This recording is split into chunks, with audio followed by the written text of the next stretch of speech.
Ever wonder what it's like to live full-time in an RV? Recently, we asked our viewers and our Facebook faithful people to ask us some questions, and we got some good ones. And today, we're going to answer them. Let's go down that road.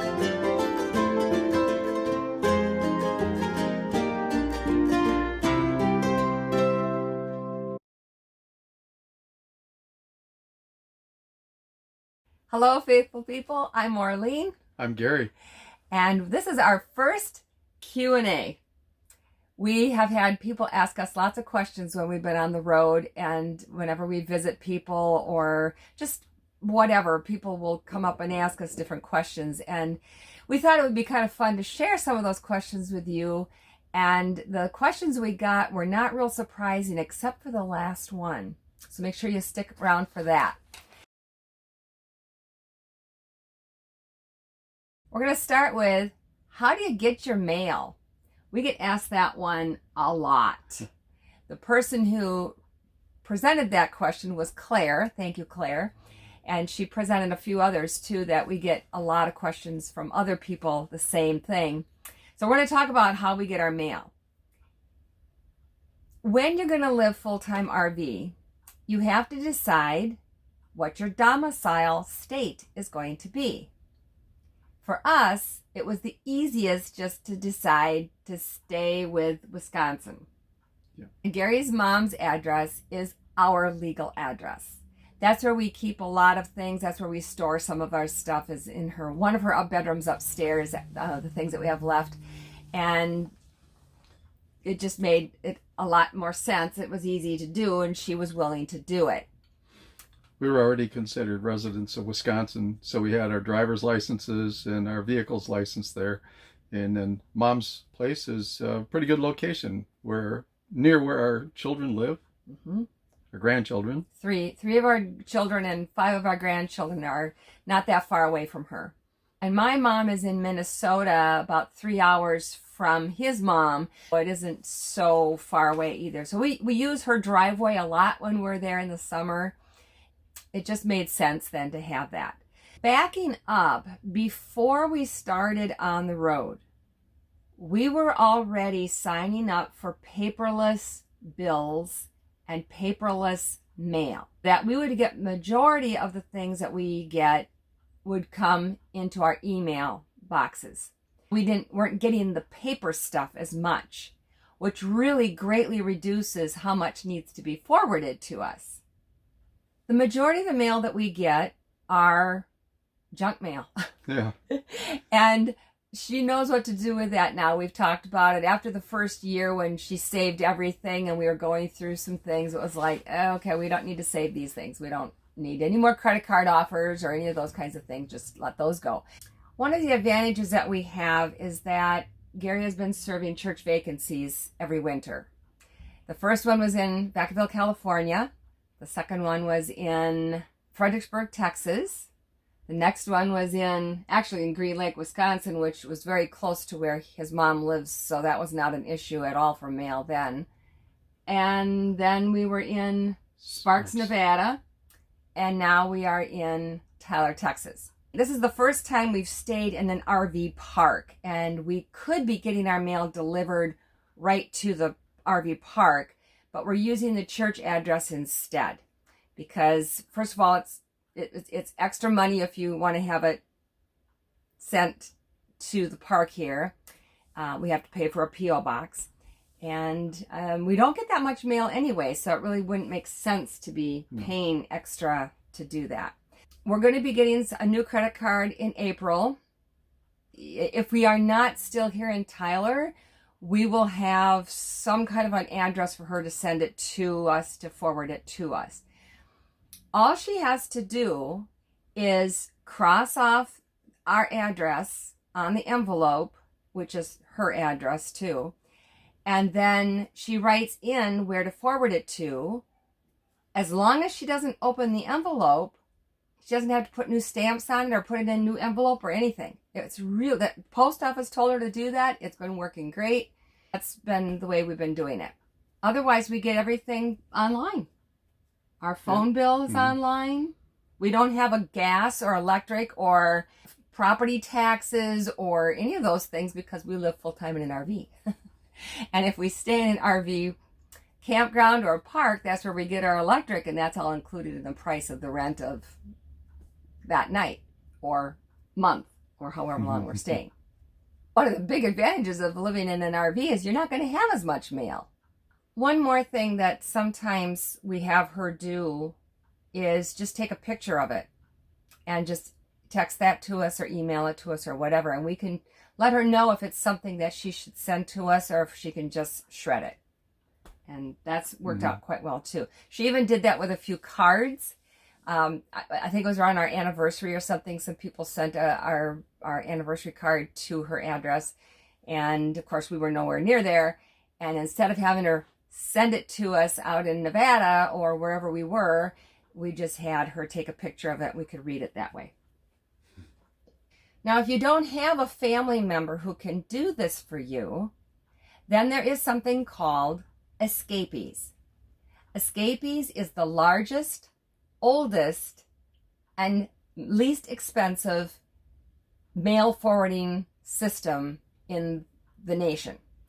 And they have been around since the 1980s. People have been living on the road for a long time, a lot longer than people realize.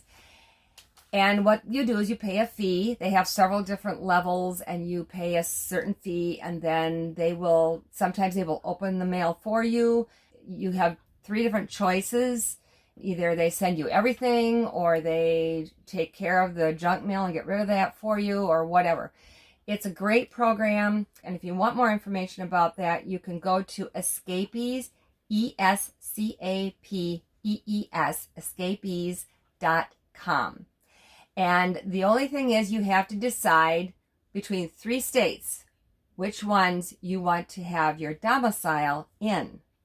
You have a choice of South Dakota. We really didn't want to think about South Dakota just because of the weather in the winter. Yeah. And we don't go through South Dakota that often. The other option is Florida. Well, we've never been there. We probably should go there someday, just to say we've been there. But not to live there. No. Or domicile there. Probably not. Yeah. Texas is the third one. And those are the 3 states that you choose from to have as your domicile. And then you'll get a unique address that they will give you. It's like getting a street address, and they will get the mail all there, and then they will forward your mail to you wherever you tell them to. That's another thing to think about for the future for us, is that we have given thought to which state we want to be a domicile, if we want to stay in Wisconsin or if we're going to be changing that. And if that's the case, then we would be going with the Escapees program. Many people ask us what kind of mileage we get with the truck. I'm going to let Gary answer this one. We get mileage. It's it's never what you'd like to have, because it's always less. Obviously, pulling the trailer brings it down a little bit. If we're going up the mountains, or if we're pulling against the wind and going up the mountains, it all makes a difference. So it can be anywhere from 5 miles to the gallon to 10 miles to the gallon. If we aren't pulling anything at all, it probably is around 10 miles to the gallon anyway. We drive a older truck. It's a 1998 Dodge, 3/4 ton, so 2,500.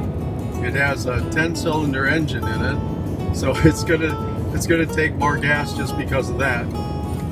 But it also has the power we like to have when going against wind and up hills. I think it's that way with a lot of vehicles that are towing, or RVs in general, is that your mileage is going to vary quite a bit depending on what you're driving and what you're pulling. Anything else? Yeah, find what you like and what works for you and enjoy it. And just accept what you get for mileage. Yeah.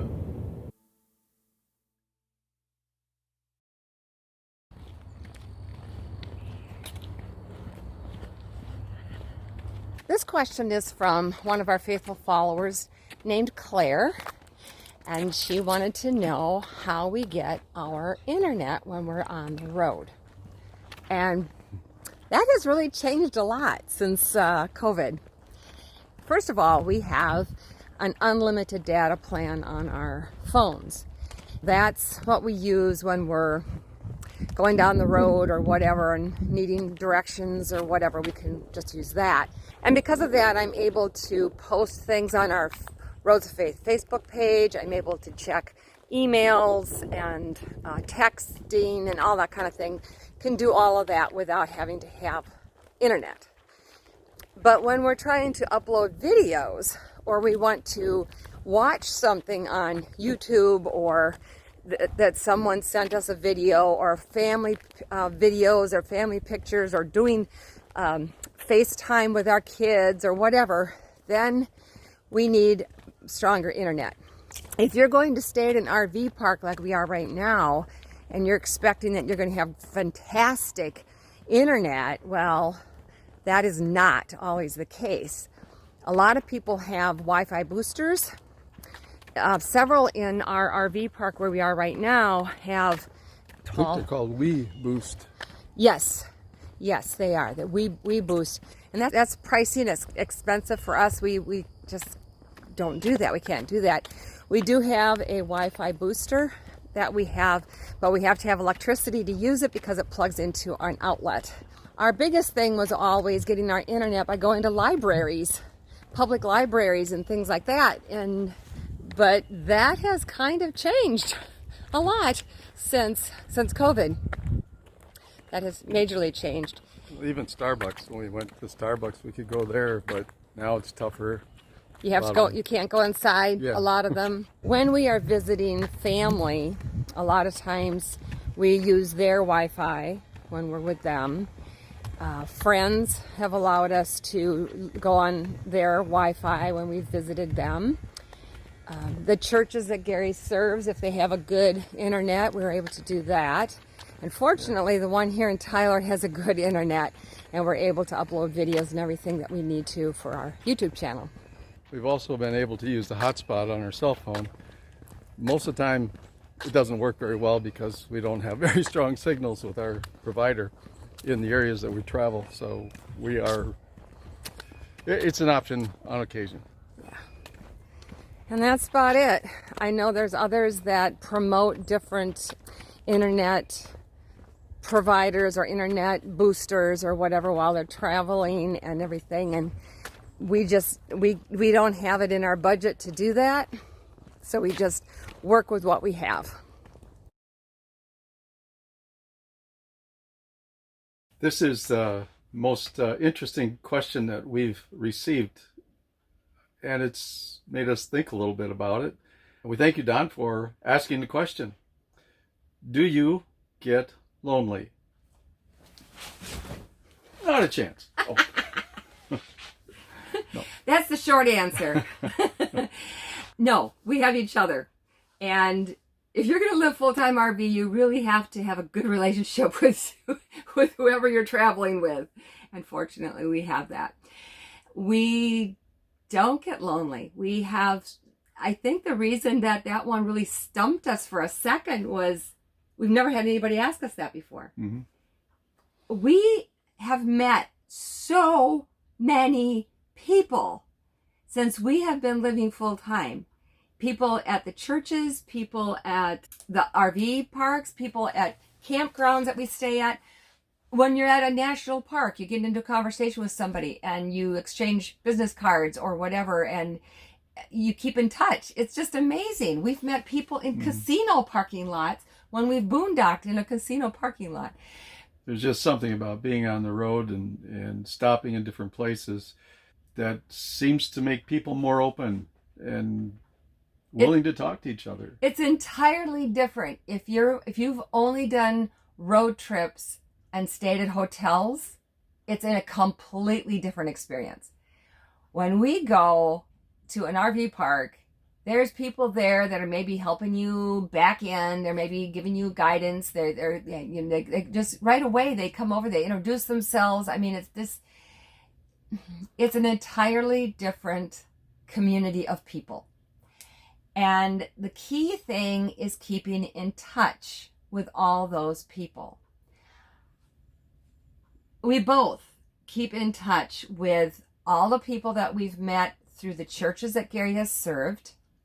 We are still in touch with people from the very first church he served for over 30 years was in Wisconsin, and then in Illinois for 5 years, and then all the vacancies that Gary has served. This is our 5th vacancy that we have filled in the last 3.5 years. So we have met a lot of people. And they are so warm and so giving and generous and thoughtful, and we keep in touch with them. We have a community of full-time RVers that we keep in touch with, and hoping that our paths will cross again. Where are you guys now? And we have the church members that we have gotten to know. Plus family. We have family that we're seeing that we haven't been able to visit because they always live too far away. And now we're able to go see a lot more of that, a lot more family too. Lonely? No. But we have talked about if one of us were to go to heaven before the other. We have a bet. I have to go first because I've almost got her convinced. Yeah. No, you never know. You know, you just never know. But you live each day together and happy as much as you can and do as much as you can together. But if that day were to come, and we have talked about this, would we keep traveling?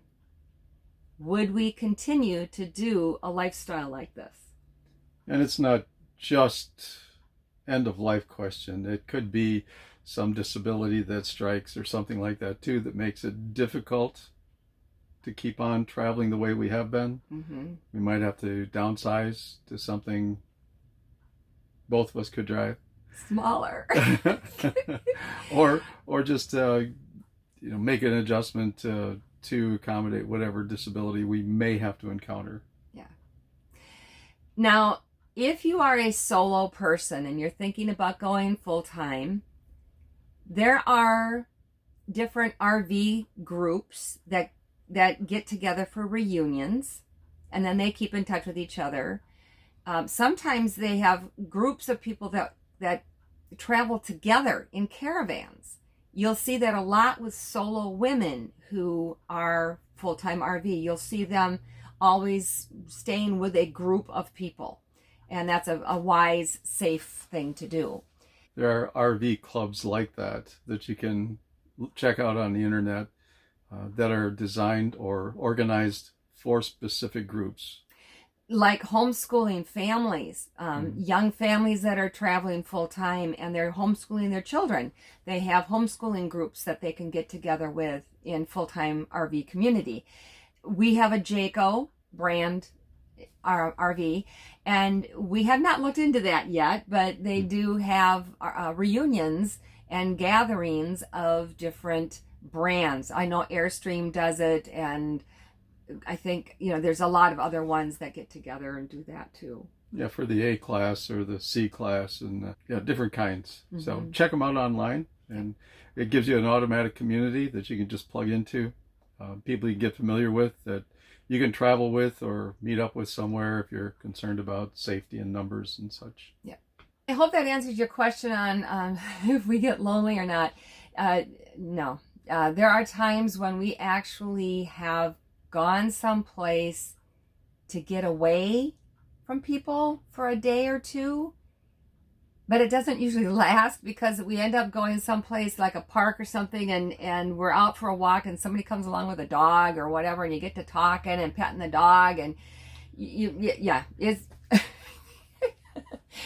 we have made a lot of friends, and we have been very blessed with a lot of people in our lives. That's it for this Q&A, but feel welcome to always ask us questions if you have them. What do you want to know? Is there other things you would like to know about what it's like to live full-time RV? No question is dumb. We're all in this together. So if you want to just ask us, go ahead and leave a comment down below.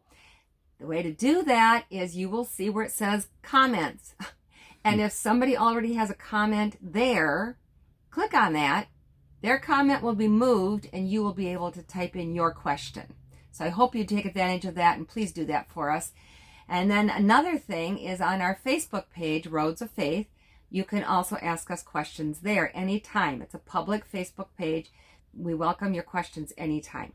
And Orlene's really good about checking those sites regularly. So she'll get back to you as soon as possible. A lot, yeah. And we will do our best to keep in touch with you. If we haven't met you yet and you're watching us for the first time, hopefully we'll meet you down the road somewhere. Keep in touch. Let us know who you are and where you travel and those kinds of things, and we'll hopefully we can meet up with you. Okay, if you like this video, please give it a big thumbs up. Hit that subscribe button down below. Next to it, a bell is going to show. Ring the bell, click on all, and then you will be notified every time new videos come up. Check out our Facebook page, Roads of Faith. And until next time, God bless.